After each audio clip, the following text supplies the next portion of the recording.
Amados irmãos, gostaria que todos tomassem as suas Bíblias, né? E abrissem comigo em Romanos capítulo 3.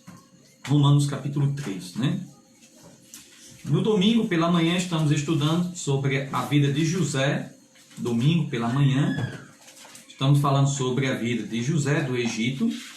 Tem sido muito bom, né? Estudar a vida desse homem e ver a maneira como Deus agiu no coração desse homem. E à noite estamos fazendo a nossa exposição no Evangelho de João, e sempre nas terça e quarta-feira, sábado, tratamos uma mensagem mais temática, né? Então, hoje, amados, lembrando de uma frase de John Piper, ele disse que os crentes precisam sempre estar lembrando do Evangelho.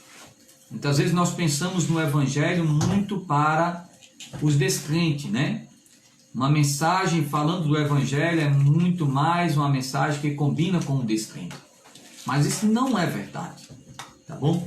Nós precisamos ouvir o Evangelho sempre. Nós precisamos ouvir sempre da situação que a gente estava antes de conhecermos a Cristo e da situação que nós nos encontramos hoje.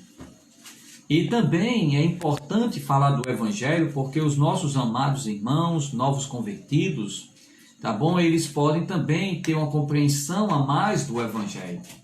Esse Evangelho que o salvou tem uma compreensão a mais, e para nós também entender que é esse o Evangelho que deve ser compartilhado. Então, eu até peço aos amados irmãos, muitas vezes as pessoas dizem, pastor, como evangelizar? Então, nós estaremos abordando aqui um assunto que vai ser útil para você poder evangelizar. Então, nós vamos dar aqui um esboço evangelístico, tá bom? Então, você pode pegar uma caneta aí, você pode escrever aí no papel, numa folha em branco aí na sua Bíblia, porque essa mensagem vai servir para você evangelizar uma pessoa descrente, tá bom? E essa é a mensagem para ser pregada para os descrentes. Os nossos amigos também, que estão conosco, que ainda não tomaram a decisão, será uma oportunidade de ouvir o Evangelho, tá bom? Então, hoje nós estaremos falando sobre uma tão grande salvação, tá bom? Essa tão grande salvação que chegou até nós, pecadores. Até nós, pecadores. Graças a Deus, porque Cristo, Ele nos deu essa salvação. Salvação dos nossos pecados, a certeza de perdão de pecado, a vida eterna no céu, a esperança de encontrar com Cristo na eternidade e desfrutar por toda a eternidade, motivado pela cruz de Cristo Jesus, com base nessa cruz. Então, talvez você que esteja me ouvindo, que não é crente ainda, talvez você entrou na nossa live porque o tema lhe chamou a atenção, uma tão grande salvação. Talvez você esteja se perguntando também, eu gostaria de me tornar um crente, mas como me tornar um crente? O que eu posso fazer para que eu venha receber essa tão grande salvação? Essa certeza de perdão, essa certeza de vida eterna que os crentes têm. Essa transformação de vida, esse nascer de novo, o que eu preciso fazer? Para nós que somos crentes, é importante estudar essa tão grande salvação em reconhecer o que Jesus fez na nossa vida. Quem éramos e agora quem somos. E também ter como base realmente algo para poder evangelizar aqueles que ainda não receberam essa tão grande salvação. Então, precisamos sempre lembrar do Evangelho em nossas mentes, tá bom? Para que o pecador ele venha a receber a tão grande salvação, para que o pecador seja salvo dos seus pecados, para que o pecador tenha o seu nome escrito no livro da vida, para que o pecador possa ter a esperança da vida eterna, ele precisa, primeiramente, você pode anotar aí, primeiramente ele precisa entender que ele precisa dessa tão grande salvação. A primeira coisa que ele precisa entender é que ele precisa dessa tão grande salvação. E por que ele precisa dessa tão grande salvação? Essa é a pergunta. Por que ele precisa dessa tão grande salvação? O apóstolo Paulo, em Romanos capítulo 3, Ele vai explicar porque nós, pecadores, precisamos dessa tão grande salvação. Veja no capítulo 3, versículo de 9 ao 21. Do capítulo 1 ao capítulo 3, Paulo já tinha abordado no capítulo 1 que os gentios estavam condenados por causa dos seus pecados. Ele tinha falado também no capítulo 2, tá bom? E o capítulo 3, que os judeus também estavam condenados por causa dos seus pecados. E no capítulo 3 ele chega à conclusão que todas as pessoas, independente de nacionalidade, seja judeu, seja gentio, seja quem for, estão debaixo do pecado. E aí é o que ele faz no versículo 9, olha o que ele diz, que se conclui. Ele faz a pergunta, qual é a conclusão que nós chegamos? Temos nós qualquer vantagem? Ele é um judeu, ele está dizendo, temos nós qualquer vantagem? Não, de forma nenhuma. Pois já temos demonstrado nos capítulos anteriores, que todos, veja essa palavra que vai ser repetida aqui, ó, nenhum, não há e todos. Essa palavra vai ser repetida várias vezes. Veja essa palavra, porque todos, tanto judeus como gregos, estão debaixo do pecado. Como está escrito, não há justo nenhum sequer. Não há justo nenhum sequer. Não há quem entenda. Não há quem busque a Deus. Todos se extraviaram. A uns se fizeram inúteis. Não há quem faça o bem. Não há nenhum sequer. A garganta deles é sepulcro aberto. Com a língua urda engano. Veneno de víbora está nos seus lábios. E a boca eles a têm cheia de maldição e de amargura. São os seus pés velozes para derramar sangue. Nos seus caminhos há destruição e miséria. Desconhecer o caminho da paz. Não há temor de Deus diante dos seus olhos.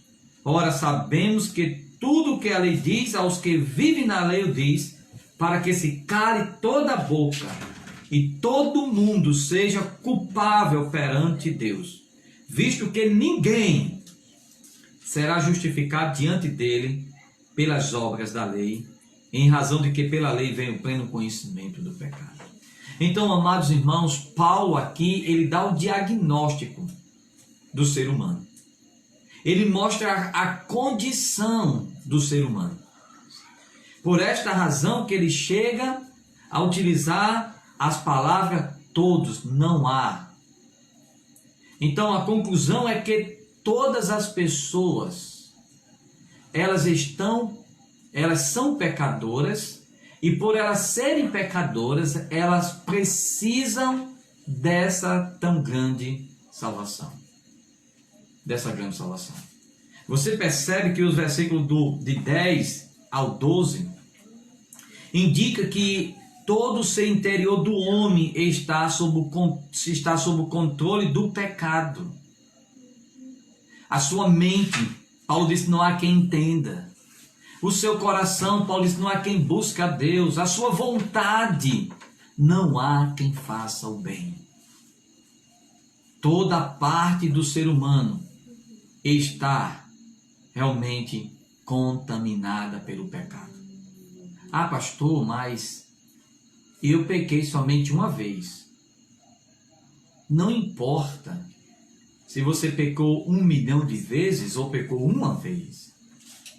Para Deus, nós nascemos no pecado, o pecado nos contaminou e todo o nosso ser se encontra debaixo dessa condenação, desta culpa.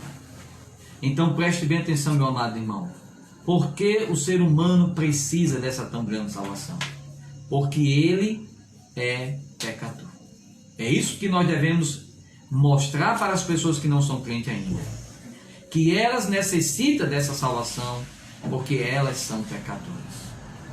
A segunda coisa porque elas precisam dessa salvação é porque elas estão perdidas. Veja no capítulo 20, no capítulo 6. O texto já mostrou aqui que estamos perdidos, mas veja no capítulo 6 de Romanos, no versículo 23. Olha o que Paulo diz: porque o salário do pecado é a morte. O que é um salário? Salário é pagamento. É alguém que trabalha e merece receber um pagamento. Então, o salário é algo que alguém merece pelo trabalho que foi realizado por aquela pessoa. E o que Paulo está dizendo aqui, que é o pagamento que o pecador merece por ser pecador, é a morte.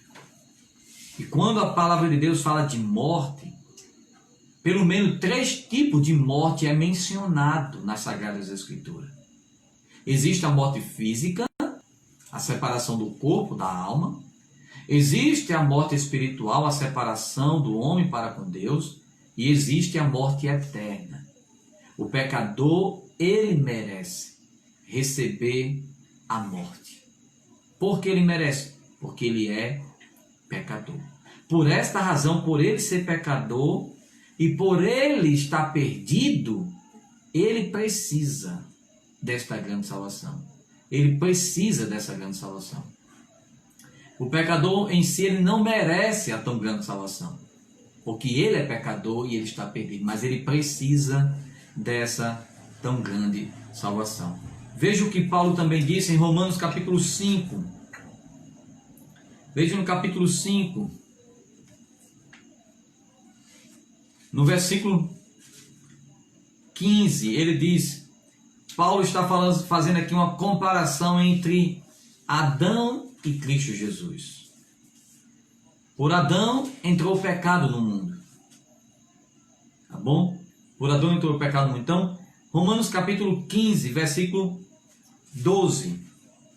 Portanto, assim como por um homem entrou o pecado no mundo, e pelo pecado a morte, assim a morte passou a todos os homens.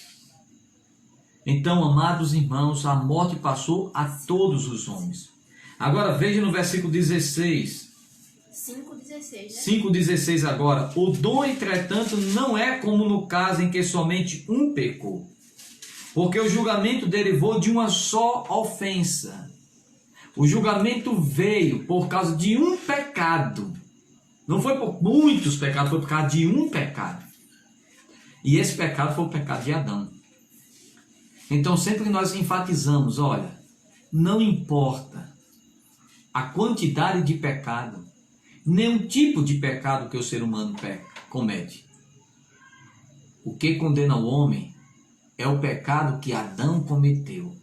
E nós nascemos debaixo dessa condenação porque já nascemos pecadores. Já nascemos num estágio de pecadores. Por esta razão, já nascemos debaixo dessa condenação. Por quê? Por isso que a palavra de Deus diz em João 3,17, que quem crê no Filho tem a vida eterna. Porque todavia se mantém rebelde contra o Filho, não verá vida, mas sobre ele permanece a ira de Deus. Em Romanos, 3,36. E o 3,18 diz que quem crê no Filho não será julgado, mas quem não crê já está julgado. Então, amados, devemos enfatizar isso e devemos lembrar isso na nossa vida. A grande salvação, ela veio sobre mim. Hoje, dia 14 de julho, eu estou completando 26 anos que eu me converti. No dia 14 de julho de 94, nunca esqueci a minha data de nascimento espiritual. 14 de julho de 1994. Foi naquele dia que eu recebi a tão grande salvação de Deus.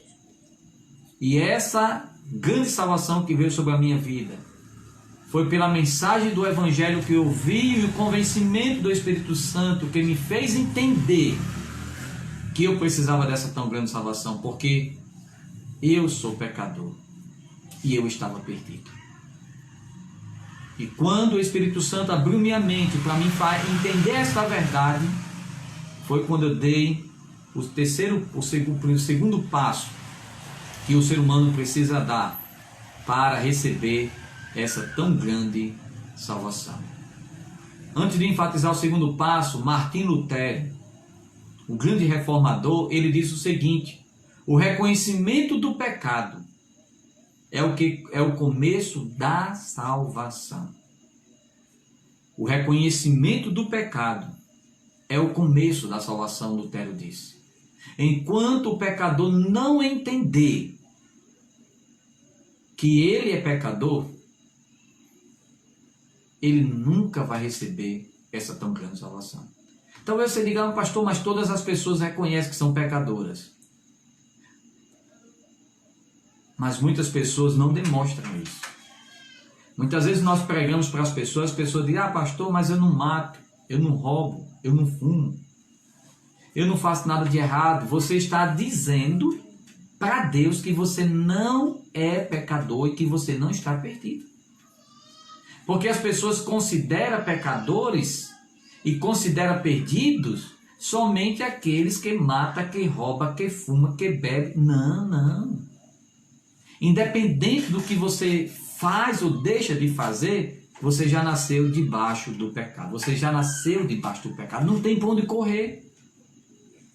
Então, enquanto o pecador não entender isso, que ele está perdido, que ele está debaixo da condenação porque ele é um pecador, ele não vai receber essa tão grande salvação. Então, Lutero estava correto. O reconhecimento do pecado é o começo da salvação. O reconhecimento do pecado é o começo da salvação. Então, foi isso que aconteceu comigo há 26 anos atrás. Eu reconheci, pelo agir do Espírito Santo em minha vida, que eu era pecador e que eu estava perdido. E eu entendi que por eu ser pecador e estar perdido, eu entendi que eu precisava da salvação de Jesus Cristo. Esse é o primeiro passo. Se você que já fez, agradeça a Deus por alguém que pregou para você, que você não ia reconhecer essa verdade sem a pregação do Evangelho. Alguém pregou para você. Alguém compartilhou com você esse Evangelho. Seja eternamente agradecido a Deus por alguém que se importou com a sua vida. E agradeça a Deus pelo Espírito Santo que Ele fez entender essa verdade. Você que está aqui que não é crente ainda. Ou talvez você diga que é até crente. Mas se você não entender essa verdade, você não é um crente ainda. Mas se você entende hoje, pelo agir do Espírito Santo, que você é um pecador, que você está perdido e que você está precisando da salvação, isso é o primeiro passo em direção da tão grande salvação. O segundo passo aí é entender que Deus providenciou a grande salvação. Deus providenciou essa tão grande salvação. E o versículo que nós lemos, de Romanos 6:23, ele não teve um ponto final. Quando Romanos diz, o salário do pecado é a morte, não terminou aí. Veja que não terminou. Sim, o salário do pecado é a morte. Sim, o que nós merecemos é a morte. Mas veja que se tem aí uma vírgula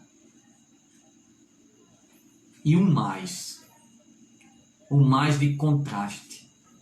Mas o dom gratuito de Deus é a vida eterna em Cristo Jesus, nosso Senhor. Mas, se o pecador ele merece a morte porque é pecador, mas existe um mais. Esse mais é a providência de Deus para o pecador, que é a salvação. Agora, essa salvação ela está em Cristo Jesus, nosso Senhor. Volta aí para Romanos capítulo 5, no versículo que a gente leu. Veja o versículo 16, Romanos 5, 16. O dom Olha aí, aquele dom que é gratuito, que é por meio de Cristo Jesus. Ele diz: o dom, entretanto, não é como no caso em que somente um pecou. Porque o juramento derivou de uma só ofensa para a condenação. Uma só ofensa para a condenação. Foi necessário um pecado para condenar toda a raça humana. Porque Deus, ele é justo. E a justiça dele pune o pecado. Mas olha o que diz. Veja aí.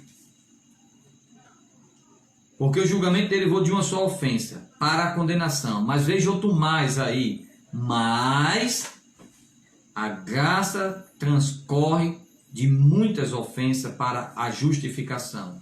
Se pela ofensa de um e por meio de um só reinou a morte, muito mais os que receberam a abundância da graça e o dom da justiça reinarão na vida por meio de um só, a saber, Jesus Cristo. Pois assim como por uma só ofensa veio o juízo, lembra novamente, uma só ofensa, veio o juízo sobre todos os homens, veja, sobre todos os homens, e ele já tem dito isso no versículo 12, né? O pecado entrou no mundo e pelo pecado a morte, assim a morte passou a todas as pessoas. Então, se o pecado de Adão trouxe julgamento e juízo e condenação para todos,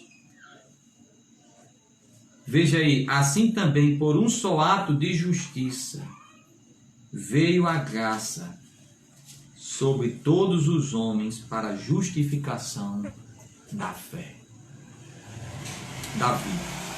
A justificação que dá a vida. Então o que Paulo está dizendo é o seguinte: se o pecado de Adão, um só, resultou em condenação de toda a humanidade, a morte de Cristo, o sacrifício perfeito de Cristo, traz salvação também para todos que serão justificados, para todos que entregarem a vida a Ele.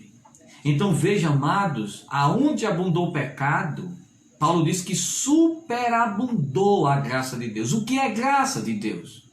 Essa graça que Paulo tinha explicado aos Efésios, dizendo que porque pela graça sois salvos, mediante a fé. E isto não vem de vós, é um dom de Deus. O que é graça? Graça é favor imerecido. Se o pagamento pelos nossos pecados é a morte, e pagamento é algo que nós merecemos, a graça de Deus é algo que nós não merecemos, mas ela foi providenciada por Deus, por meio de Cristo Jesus, nosso Senhor. Então, Romanos capítulo 5, versículo 8 diz que Deus prova o seu amor para conosco, pelo fato de ter Cristo morrido por nós, sendo nós ainda pecadores. Deus, ele prova o seu amor para conosco. João 3,16, porque Deus amou o mundo de tal maneira que deu o seu Filho unigênito, para que todo aquele que nele crê não pereça, mas tenha a vida eterna. Então veja, amados, que a vida eterna, ela foi providenciada porque Deus nos amou. E Ele provou que Ele nos amou com um amor eterno, quando Ele entregou seu único Filho, Jesus, para a minha salvação. Hoje eu sou salvo, não é porque eu mereço, porque eu sou um pecador e eu mereço a morte. Hoje eu sou salvo, porque a graça de Deus superabundou na minha vida. A graça de Deus chegou até mim, pecador, e me salvou dos meus pecados. Então, amados irmãos, amigos, a morte de Jesus pagou o preço dos nossos pecados. E a sua ressurreição prova que Deus aceitou a morte de Jesus como pagamento pelos nossos pecados. O mal que o homem causou, a majestade divina, deveria ser pago pelo homem. Ninguém mais poderia pagar, a não ser o homem, e deveria também ser expiado somente por Deus e ninguém mais. Por que somente pelo homem? Porque foi o homem que pecou e é o homem que precisa pagar. Mas por que tinha que ser Deus também? Porque somente Deus é eterno e somente Ele tinha condições de pagar pelos nossos pecados. Por esta razão, o Deus eterno, Espírito, Ele se fez homem. Por isso que Jesus, Ele é o Deus homem. Ele se fez homem, para que como homem, morresse em nosso lugar. E como Deus, o seu pagamento fosse total, porque Ele é eterno. Nenhum ser humano era capaz de pagar pelos seus próprios pecados. Eu não poderia pagar pelos meus pecados. Ninguém poderia pagar. Por isso que ele disse, não há um justo nenhum sequer. Não há quem possa remir o pecador do seu pecado. Um anjo também não poderia pagar pelos nossos pecados, porque eles não são seres eternos. Vão viver eternamente, mas não são seres eternos. Como nós também não somos. Apesar que vão viver eternamente, mas só Deus é eterno. E só Ele tinha condições de pagar pelo pecado que o ser humano cometeu, que trouxe uma consequência eterna. Por isso fala da morte eterna. Cristo Jesus, Ele veio. Ele se fez homem. Foi humilhado. Foi zombado. Foi castigado. Suportou tudo para nos dar essa tão grande salvação. Louvado seja Deus pelo seu Filho. Louvado seja Deus pelo sacrifício perfeito de Cristo. Se Jesus não tivesse morrido, todos estariam condenados, sem nenhum meio possível de salvá-lo dos seus pecados. Todos. É isso que eu fico sem entender, como alguém ainda tenta ser salvo pelos seus méritos. Tem pessoas que não, pastor, eu estou fazendo por onde ser salvo. Você não pode se salvar a si mesmo. Por mais que você faça boas obras, as boas obras não vão lhe salvar. Elas são importantes sim, na demonstração do amor e a evidência da fé. Mas as boas obras por si só, elas não salvam. A igreja, pastor, mas eu estou indo na igreja. E a igreja também não salva. Pastor, eu estou escutando as lives. Escutar somente as lives também não salva. A salvação vem por meio do reconhecimento que precisa da salvação. Repito, porque somos pecadores e estamos perdidos. E o reconhecimento também que Deus providenciou a salvação por meio do seu Filho, Jesus Cristo, nosso Salvador. Isso é importante para a minha vida também, amados. John Piper estava certo, é sempre importante relembrar do Evangelho, da onde o Senhor nos tirou, o que Ele fez em nossa vida, do sacrifício perfeito de Cristo, para que nós não sejamos enganados pelos nossos corações e achar que ao fazer um culto estamos fazendo um favor a Deus. Ou então fazer alguma coisa para Deus achar que isso é um favor. Não. É um meio de gratidão. Quando servimos a Ele, temos demonstrado amor e gratidão pelo que Ele fez por nós. Por meio de Cristo Jesus, nosso Salvador. A terceira coisa que as pessoas precisam entender para receber essa tão grande salvação é que elas precisam crer em Jesus para receber essa tão grande salvação. Ela precisa crer em Jesus. Há muitos textos, mas eu estou lendo somente os textos de Romanos, para ser mais fácil também você compartilhar essa mensagem com outras pessoas. Romanos capítulo 10. Veja aí, Romanos capítulo 10. As pessoas não é somente suficiente em poder reconhecer que é pecador e que está perdido. Não é somente importante reconhecer que Jesus providenciou a salvação. É importante entender que precisam crer em Jesus. E esse crer em Jesus vem por meio de um reconhecimento do pecado, de uma confissão de pecado e de arrependimento e de entrega total ao senhorio de Cristo Jesus. Veja aí em Romanos capítulo 10, versículo 8. Porém, o que se diz? A palavra está perto de ti, na tua boca e no teu coração. Isto é, a palavra da fé que pregamos. Ela não está longe, não. Jesus não está longe, não.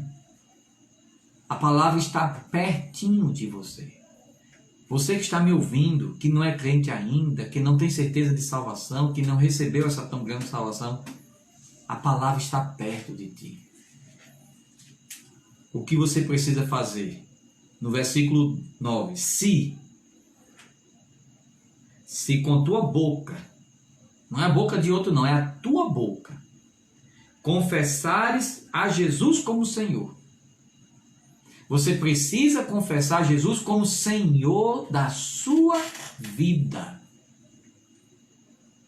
Há uma grande discussão teológica. E muitas pessoas dizem, alguns aceitam Jesus como Salvador, mas não aceitam como Senhor. E muitas pessoas estão até pregando que você precisa primeiramente aceitar Jesus como Salvador para ter os seus pecados cancelados. E depois você aceitar Ele como Senhor para que Ele possa direcionar a sua vida. Eu não creio muito nisso, não. Eu creio que quando você recebe Ele como Salvador, você recebe Ele como Senhor também da sua vida. Como Senhor. Por isso que Ele está dizendo, se com tua boca confessares a Jesus como Senhor. E o que é Senhor? É alguém que passa a ser dono. Alguém que passa a comandar e direcionar e mandar. Enquanto estamos distantes de Deus, quem manda na nossa vida somos nós, mandava, né? Não era assim? Quantas vezes eu dizia isso para as pessoas? Quem manda na minha vida sou eu. Você diz isso porque você ainda não tem o Senhor. Eu faço o que eu bem quero, simplesmente porque Jesus ainda não é seu Senhor. Mas quando você recebe Ele como Senhor da sua vida, crendo nele, como nós vamos ver, Ele passa a ser o dono da sua vida. Ele passa a ter o direito de mandar na sua vida. Porque Ele comprou você com o sangue precioso dele. Você se tornou um servo dele. E aí você perdeu realmente o direito que você tinha sobre a sua vida. Foi isso ou não foi isso que Paulo falou aos Gálatas, capítulo 2, versículo 19 e 20? Já estou crucificado com Cristo. Logo já não sou eu quem vive. É Cristo que vive em mim. E esse viver que agora tenho na carne, eu vivo pela fé no Filho de Deus, que me amou e assim mesmo se entregou por mim. Então Paulo diz, não sou eu que vivo mais. É Cristo que vive em mim. Por isso que Paulo podia dizer, para mim o viver é Cristo, quer dizer, eu vivo em função dele. Essa é a razão dessa frase. Eu vivo para ele. Eu vivo para satisfazer a vontade dele, porque ele é o meu Senhor. O que nós encontramos hoje é muitas pessoas, sinceramente, expressa com seus lábios que Jesus é Salvador, mas não, e demonstra com as suas atitudes que ele não é o Senhor. E se coloca um ponto de interrogação na salvação dessa pessoa. Porque se ele é Salvador, ele é Senhor. Se ele é Senhor, ele é Salvador. Se ele me resgatou do meu pecado, ele agora passa a tomar conta da minha vida. Ele passa a ser o dono da minha vida. Não estou dizendo que nós não vamos mais pecar. Não estou dizendo que vamos viver uma vida de perfeição. Mas eu estou dizendo que nós vamos viver uma vida subordinada ao senhorio do Senhor Jesus Cristo. Então Paulo está dizendo aqui, se com tua boca confessares a Jesus como Senhor, e em teu coração, olha, creres que Deus o ressuscitou dentre os mortos, serás salvo. A salvação vem por meio de confessar Jesus e crer em Jesus. E aí ele diz, você vai ser salvo. João 11, 25, que eu sou a ressurreição e a vida. Quem crê em mim, ainda que morra, comigo viverá. Não há nenhuma necessidade, não há necessidade alguma de escalarmos as alturas ou mergulharmos nas profundezas em busca de Cristo. Pois Ele já veio, morreu, ressuscitou e hoje Ele está perto de você e você tem acesso a Ele. É só confessar, é só crer. Cristo, Ele veio do céu e morreu em nosso lugar. Ele sofreu a morte por nós. Ele sofreu a agonia do inferno por mim e por você. Ele pagou a pena pelos nossos pecados. Por causa da morte dele em nosso favor, tudo o que nós devemos fazer, amados, é confiar nele. Confiando na sua morte e ressurreição como pagamento, confiando em sua morte como pagamento dos nossos pecados e na sua ressurreição como prova da nossa justificação. A salvação ela só é por meio de Cristo Jesus e ninguém mais. Jesus ele pagou a pena que eu e você merecíamos. Louvado seja Deus pela esperança que nós temos por causa da morte de Cristo Jesus. Não podemos, meus amados irmãos, jamais esquecer desta verdade. Não permita que o seu coração possa cultivar algum tipo de pensamento que leve a você a entender que você foi salvo por seus méritos. Que você vai à igreja porque você realmente está em busca da salvação. Que você vai na igreja porque você está fazendo um favor a Deus. Ou que você vai para o céu porque foi você que tomou uma decisão sua, do seu coração, de confiar nos seus atos de justiça para lhe levar ao céu. Não. Quando chegarmos no céu, pela graça de Deus, e a razão por que vamos chegar lá, é por causa do sacrifício de Cristo Jesus na cruz do Calvário. Se não fosse Jesus, jamais entraríamos no céu. Alguém certa vez disse que a fé salvadora não é a concordância com a preposição, com a proposição, com uma verdade. Há muitas pessoas que concordam, né? Nós fazemos o programa de rádio e temos uma grande audiência na cidade. Quando nós estamos andando, as pessoas dizem: pastor, eu gosto muito do seu programa, se prega a verdade, eu concordo. Mas a salvação não é uma concordância de uma verdade. Talvez você que esteja aqui me ouvindo, que não é crente ainda, você concorde plenamente com o que eu estou falando. Mas isso não lhe traz salvação. O que lhe traz salvação é a entrega pessoal a Jesus Cristo. É você entregar a vida a Ele. É você dizer: Senhor, eu sou pecadora. Eu estou perdido. Eu entrego a minha vida ao Deus que morreu por mim. Eu confesso ao Senhor os meus pecados e eu creio em Jesus como meu Salvador. É por essa decisão que vem a salvação. Outra pessoa certa vez disse que o próprio ato de fé pelo qual recebemos a Cristo é um ato de completa renúncia do eu e de todas as suas obras como base para a salvação. Por isso que Jesus disse: aquele que não quiser renunciar à sua vida não pode ser meu discípulo. Aquele que estiver disposto a negar a si mesmo não pode ser meu discípulo. Aquele que não estiver disposto a carregar a sua cruz não pode ser meu discípulo. O próprio ato de fé já está embutido aí a essência do reconhecimento do Senhor e de Cristo e a negação do eu. Fé envolve obediência. Por isso que a fé ela tem o outro lado, que é a evidência que ela é verdadeira, que é a atitude, é a transformação de vida. Eu tenho Jesus como meu Salvador, mas quem comanda a minha vida sou eu. Então essa fé não é verdadeira. Eu tenho Jesus como Salvador, mas a minha vida não mudou nada. A sua fé não é evidência que é verdadeira. Por isso que tem que confessar Jesus como Senhor. John Piper, ele disse o seguinte, Piper, na Bíblia a fé inclui tanto confiança quanto compromisso.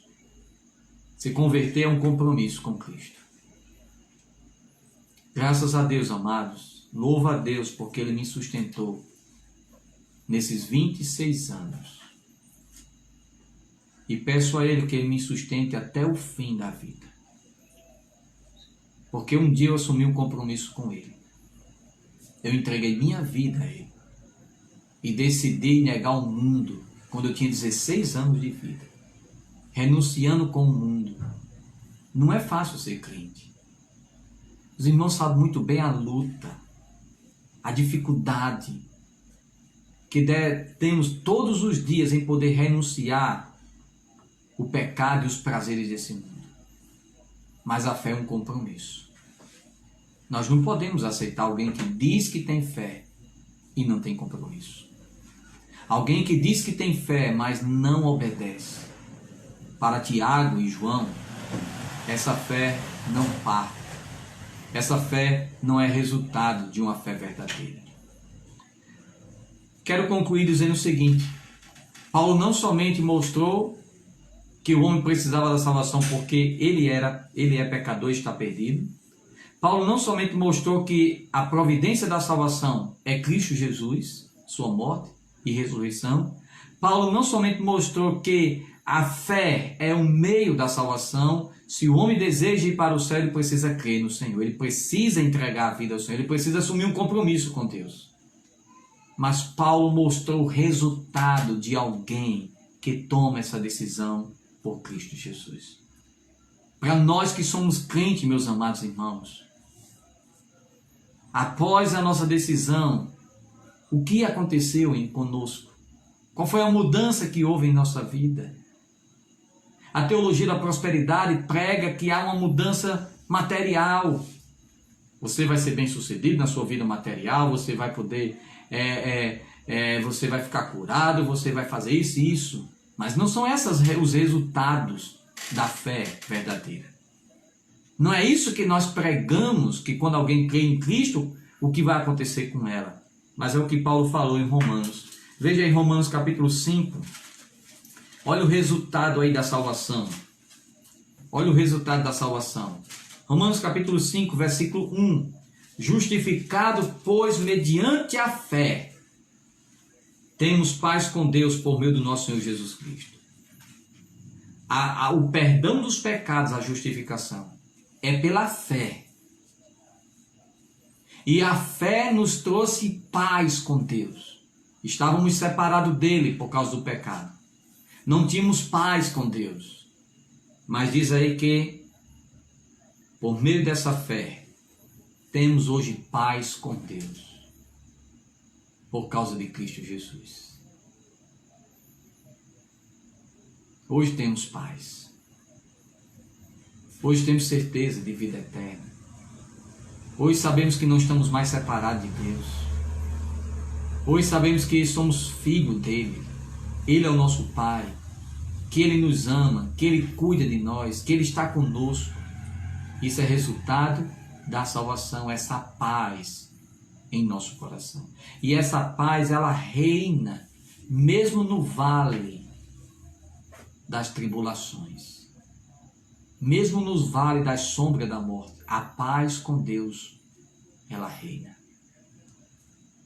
Romanos capítulo 8, versículo 1. Olha o que Paulo disse: nenhuma condenação há para os que estão em Cristo Jesus. Romanos 8 nos ensina que por causa da morte do Senhor Jesus Cristo, em nosso lugar, nós nunca seremos condenados pelos nossos pecados. Nenhuma condenação há. O salário do pecado é a morte, mas para nós que estamos em Cristo Jesus, não há mais nenhuma condenação. Não vamos mais ter que pagar pelos nossos pecados, porque Jesus já pagou por nós. Que bênção, amado. Que alegria, meu amado. Entender esta verdade. Que todos os nossos pecados já foram cancelados. e que não há mais nenhuma condenação para aqueles que estão em Cristo Jesus, que significa aqueles que pertencem a Cristo Jesus, que é aqueles que creem em Cristo Jesus. Já tiveram seus pecados cancelados e pagos. E finalmente, nós temos essa preciosa promessa de Deus em Romanos capítulo 8, do versículo 38 e 39. Romanos 8, 38 e 39. Olha o que diz. Porque eu estou bem certo de que nem a morte, nem a vida, nem anjos, nem principados, nem coisas do presente, nem do porvir, nem poderes, nem altura, nem profundidade, nem qualquer outra criatura poderá separar-nos do amor de Deus que está em Cristo Jesus, nosso Senhor. Olha aí, nada mais irá nos separar do amor de Deus. Nada. Por isso que Paulo tinha essa plena certeza: para mim o viver é Cristo e o morrer é lucro. Eu sei, meu amado irmão, eu sei que nenhum de nós queremos morrer. Porque nós não fomos criados para morrer. A morte veio resultado do pecado, mas nós hoje, nós não temos mais pavor da morte. Nós não temos mais o pavor da morte. Temos sim medo no sentido de medo como um mecanismo que nos faz prevenir de fazer atos que venham nos prejudicar. Mas não é aquele desespero da morte. Não podemos mais estar desesperados, porque já sabemos que nada vai nos separar de Deus. Que a morte é uma partida do crente dessa terra para o céu. Alguém certa vez disse que o último dia do crente é o seu melhor dia. Amém por isso, né? O último dia do crente é o seu melhor dia. Outra pessoa disse que a morte é uma bênção, pois dá fim a todas as tentações. Olha, estamos vivendo esse Covid-19, já estão falando agora de uma gripe do porco, já estão falando de uma vespa que uma picada mata, já estão falando de não sei de gafanhoto. Enquanto estivermos aqui, meus irmãos, vamos conviver com as lutas da vida de um mundo caído, cheio de pecado. Não pense que vai passar isso, vai voltar tudo à normalidade e nunca mais a gente vai ter. Não. Enquanto estivermos aqui, sim, as lutas vai acontecer a cada dia. Quantas milhares e milhares de pessoas não estão lidando com a luta com o câncer? Outras com a diabetes, outras com a pressão alta e com inúmeras doenças. Mas não esqueça que a morte é uma bênção, pois dá fim a todas as tentações e sofrimento. Mas eu sei que nós vamos no dia que Deus assim determinou para nós. A morte é simplesmente a passagem de uma prisão para um palácio. Olha aí. Por isso que Paulo podia dizer: para mim o viver é Cristo, morrer é lucro, deixar uma prisão para o palácio. D.L. Moody, ele disse o seguinte: alguns dias vocês lerão nos jornais que D.L. Moody morreu. Era um grande evangelista, famoso norte-americano. Ele disse: não creia absolutamente nisso. Naquele momento eu estarei mais vivo do que agora. O crente, ele não morre. Ele somente faz uma viagem para estar com Cristo no céu. Para nós não existe um adeus, mas um até logo. Um até logo. Agora, para você que está aqui, que não é crente ainda, Para você que não tem certeza dessa tão grande salvação. Para você que ainda não confessou Jesus como Salvador da sua vida, que você ainda não compreendeu que o seu pecado lhe separa de Deus e que você vai ser condenado por causa dos seus pecados. Mas você entendeu hoje que Jesus morreu em seu lugar.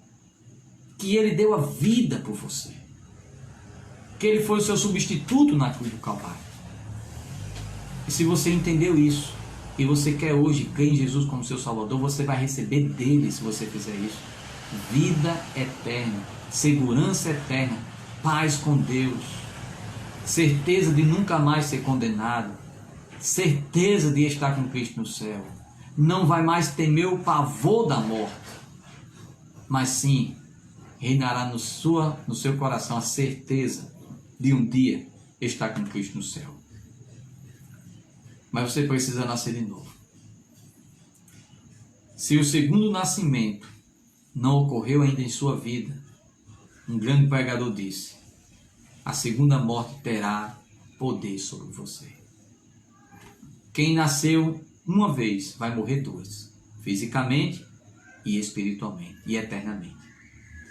Quem nasceu duas vezes se morrer, só morre uma vez, que é fisicamente. Porque o arrebatamento pode acontecer e a gente nem morrer. Então pense nisso.